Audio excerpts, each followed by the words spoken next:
Hi, I'm Joni Patry, and welcome to my YouTube channel.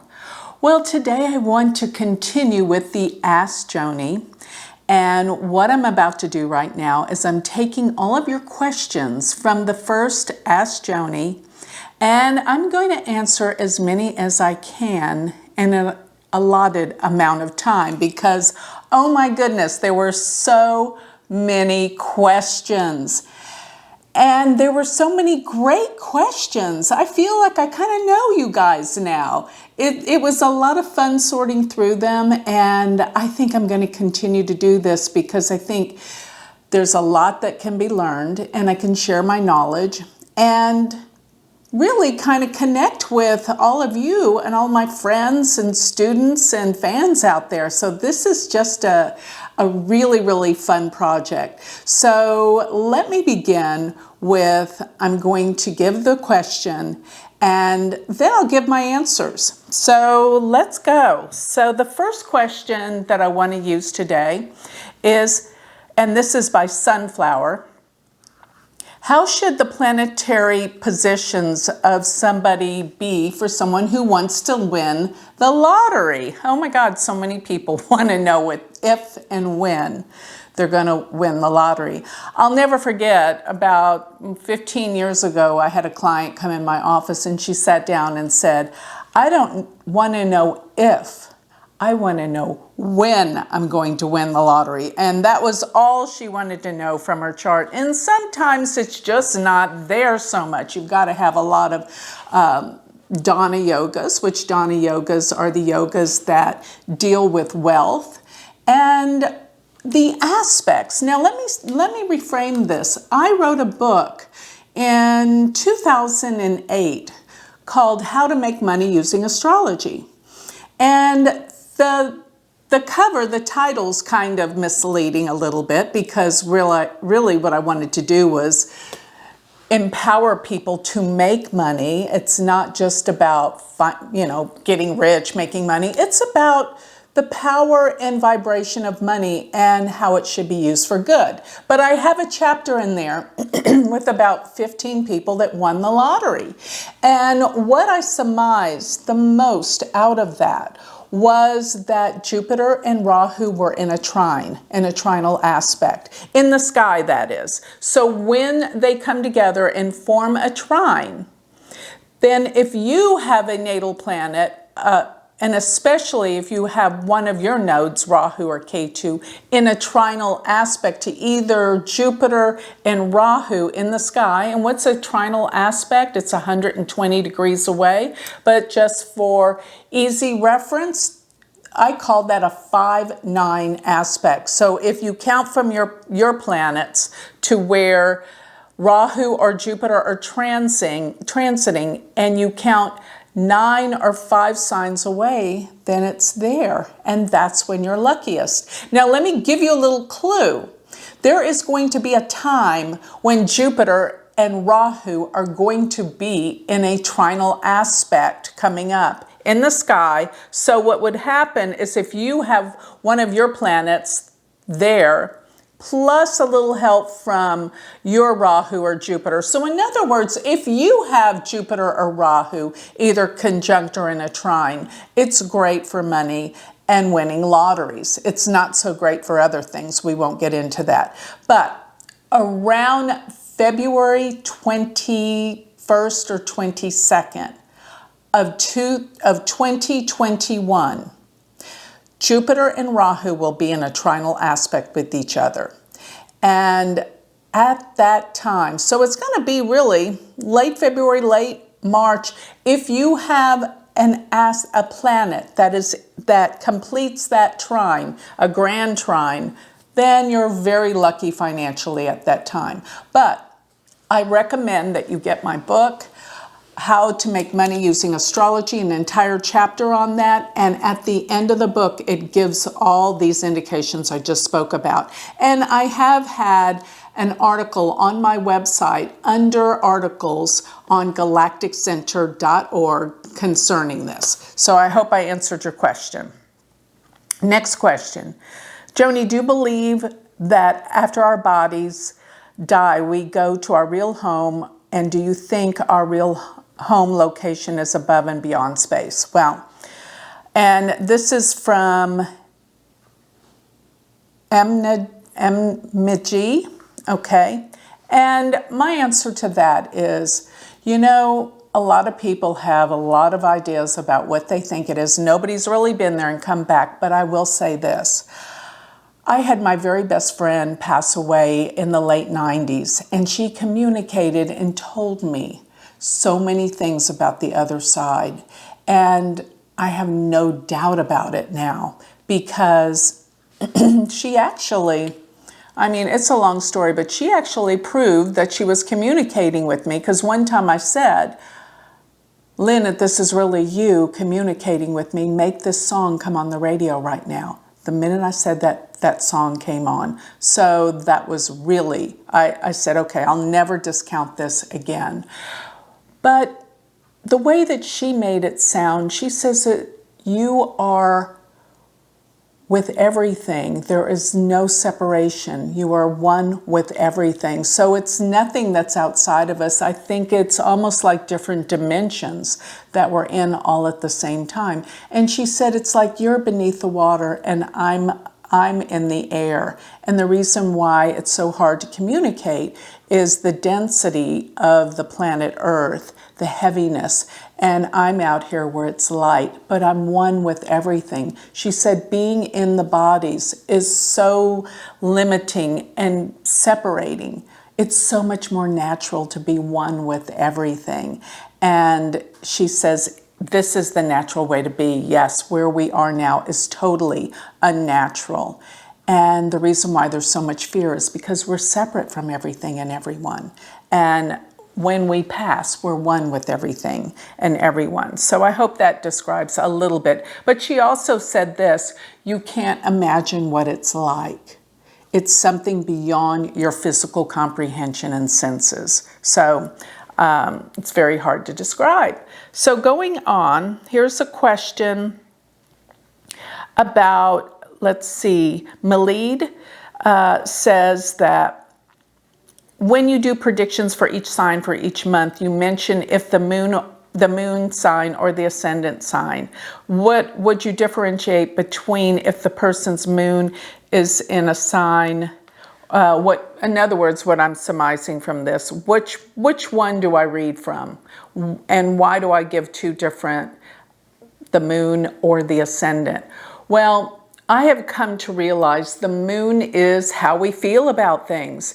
And sometimes it is actually more accurate than the ascendant. It's like every single time I miss something in a chart, I realize it's because I didn't take it from Chandra Lagna. In other words, looking at the moon as the first house. And they say in India even that the transits from the moon are actually more important than the transits from the ascendant.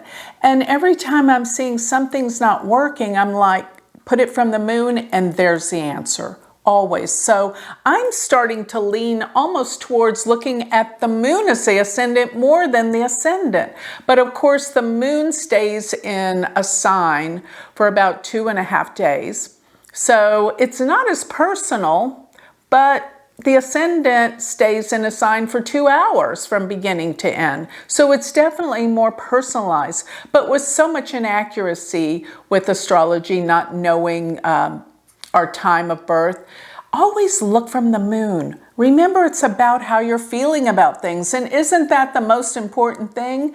If you have all the riches in the world, but you're unhappy, that's what your experience is, more so than what is actually going on. So never forget to really, I know it's complicated. Why do we look from two ascendants? I don't know, but we are not just one-dimensional. There's so many dimensions and aspects to us that's what this will give you. So never forget to look from both.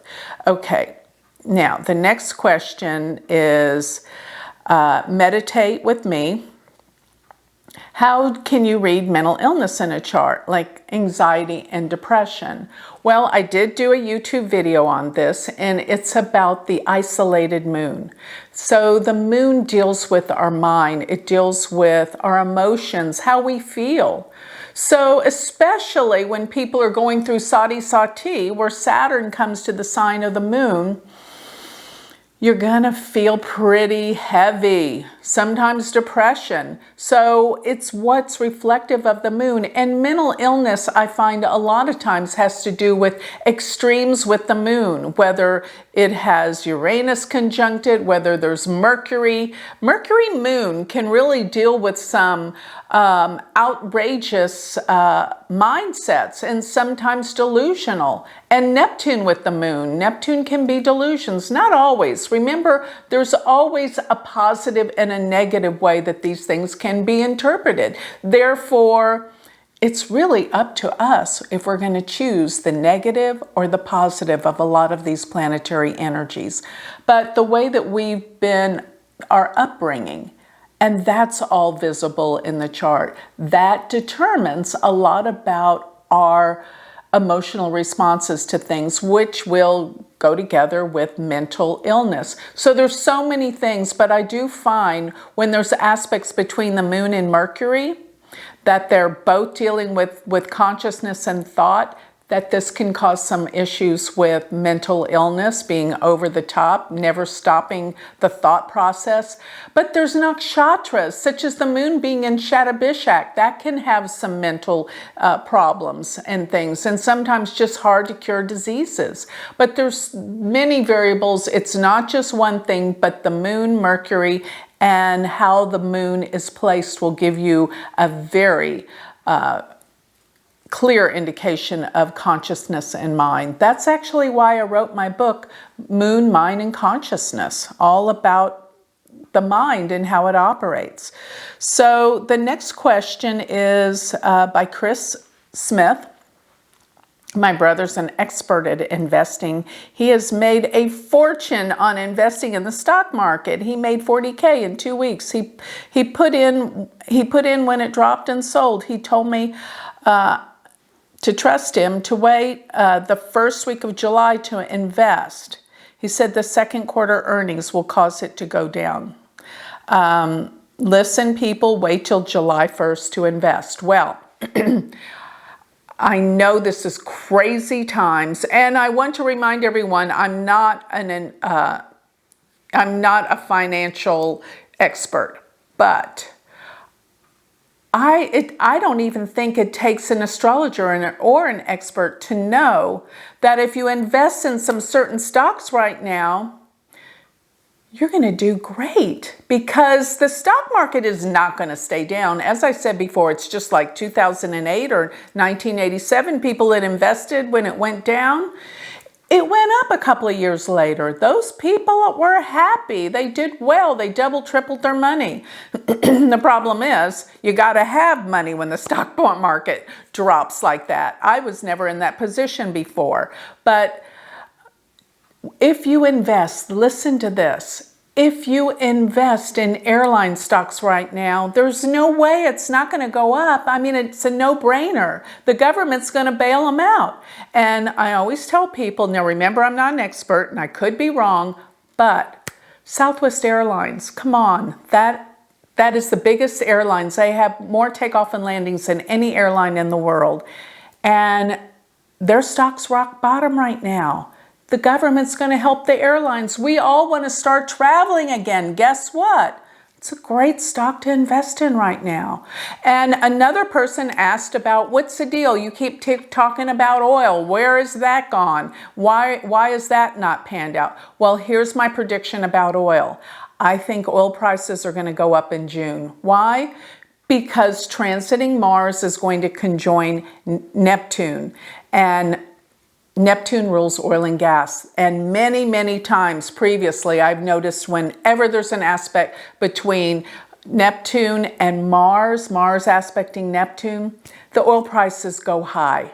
And I know they've been rock bottom for so long. What's been going on actually with oil is that Trump's been keeping the price of oil down. Why? Because it makes the economy soar. It made, so many businesses such as airlines and transit, all the shipping is dependent on oil and gas.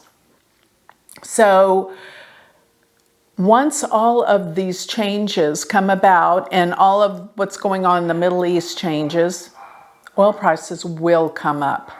It's not going to come up, I think, June. Wait and see around the second week of June if there isn't a substantial rise in oil prices. Of course, that's not good for the economy because that means things are going to cost more to ship.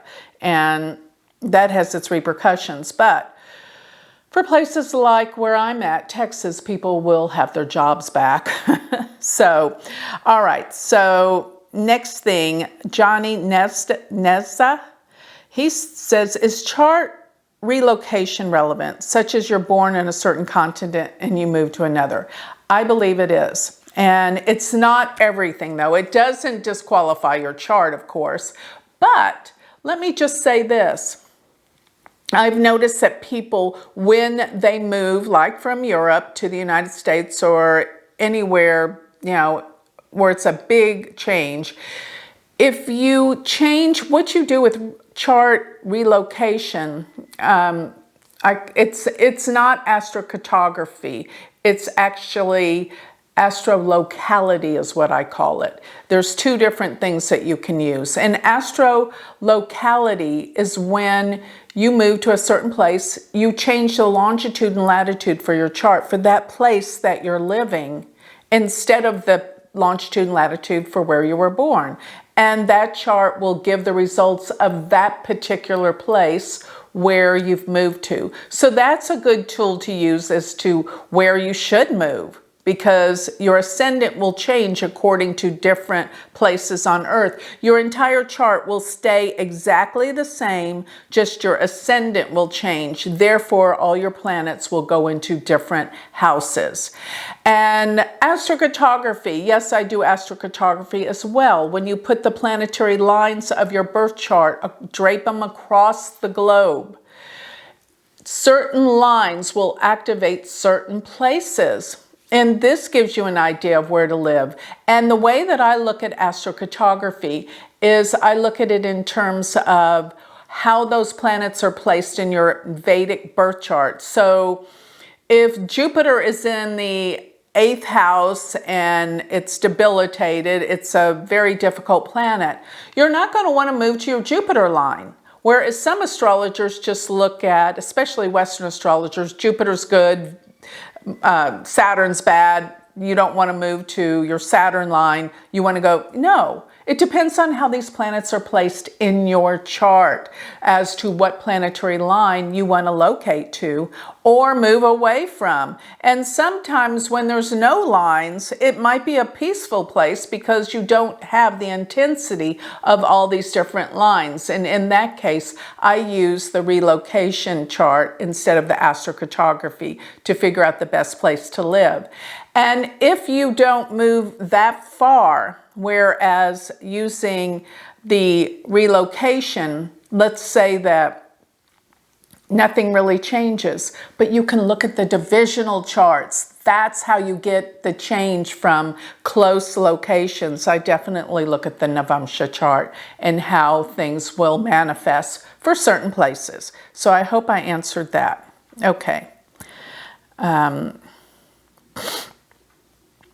So Chirang Patel, how do you know someone is your soulmate or twin flame in Vedic astrology? I hear this a lot. And basically, oh, you know what? That's just a term that somebody's made up. Twin flame, soulmate. I know everybody wants to know that there's this perfect person that resonates with who they are and everything's going to work out. But let me just say, there is no perfect person.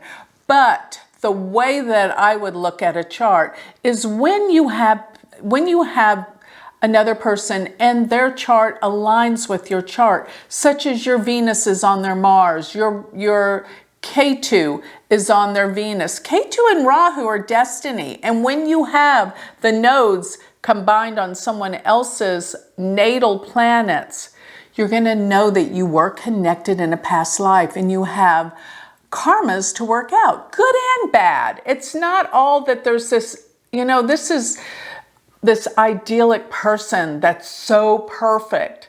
It doesn't exist. We're here to work out things with people. And yes, we can find a beautiful, wonderful relationship in this life.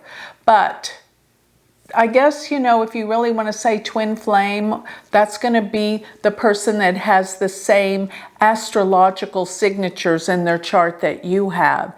And your planets connect to their planets and their planets connect to your planets. Actually, get this. For a relationship to work, you need to have Saturn aspects. So in other words, Saturn sitting on one of your planet, your Saturn or their Saturn, so combined.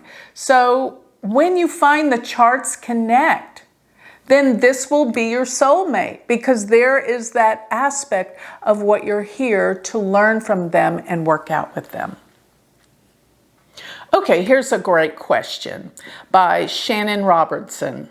Shannon says, how can someone know in their chart when's a good time to start a business?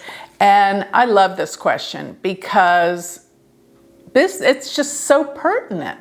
What is the best time? So you're always going to be looking at the 10th house. The 10th house is our career.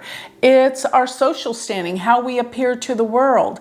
And when planets aspect or transit through the 10th house is the best time to start, especially the benefics, such as when Jupiter aspects the 10th house by either going through the 10th house or aspecting it by a trine or opposing it from the 4th house. But that's a longer standing aspect. So sometimes you can't get that since Jupiter is only in a sign per year. So you're going to want to look at something faster moving to get those exact dates. So I love when the sun is in the 10th house. Now, of course, every year, at the same time every year, the sun will be in your 10th house, but that's the best time for you business-wise, because the sun in the 10th house casts no shadows at the top of the chart. So the sun for 30 days will be at some point every year. Same time every year will be in your 10th house. And you're going to want to find Mercury is a great planet because it deals with communication with business, aspecting the 10th house. Now, if you can't necessarily get it aspecting the 10th house, either transiting through it or aspecting it by opposition, then the next best thing would be one of these great planets to aspect the ruler of the 10th house, whatever planet rules your 10th house. Fortify that with a benefic aspecting it. Rahu in the 10th house is expansion and gains. Now, you don't necessarily want Ketu in the 10th house. That could be pulling back. Or Saturn aspecting the 10th or the ruler of the 10th. But actually Saturn, as long as you have other variables there, can give the discipline and focus. And actually, if you have both Jupiter and Saturn in or aspecting the 10th house together, that's the best, because Jupiter gives opportunities while Saturn gives the discipline and the focus to get things done. So even Mars in the 10th house, but the karakas for the 10th house, which are going to be the planets you want to fortify with the 10th, are the Sun, are Saturn, Jupiter, and Mercury. So those are the most important. Okay, hope that helps. Next question by Jen Doe. Wants to know about secondary progressions. These are not part of Vedic astrology. That's Western astrology. What we have in Vedic astrology are the dashas. And yes, they are. You're saying that the secondary progressions are relative to the moon. Why? Because it's really the only planet in a secondary progression that makes the most movement year after year. The others, you know, especially Jupiter and Saturn, they move so slow you can't really get anything out of it. So yes, in the Western technique of the secondary progressions, you're going to be looking at the moon the most. But in Vedic, we use the dashas.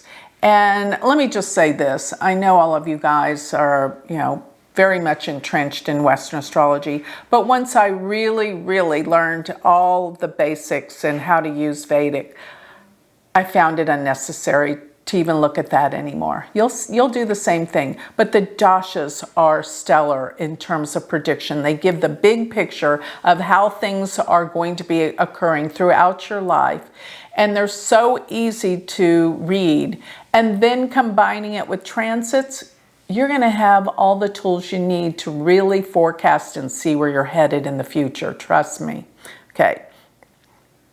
Next question by Lily R. You mentioned about Venus and Pluto in the last question and answer. And so she wants to know about Mars-Pluto opposition in chart. What is that like? Well, you know, immediately when you think of Pluto, Pluto is so vast and explosive, and it's just magnifies things, but it's deep. It's the underworld.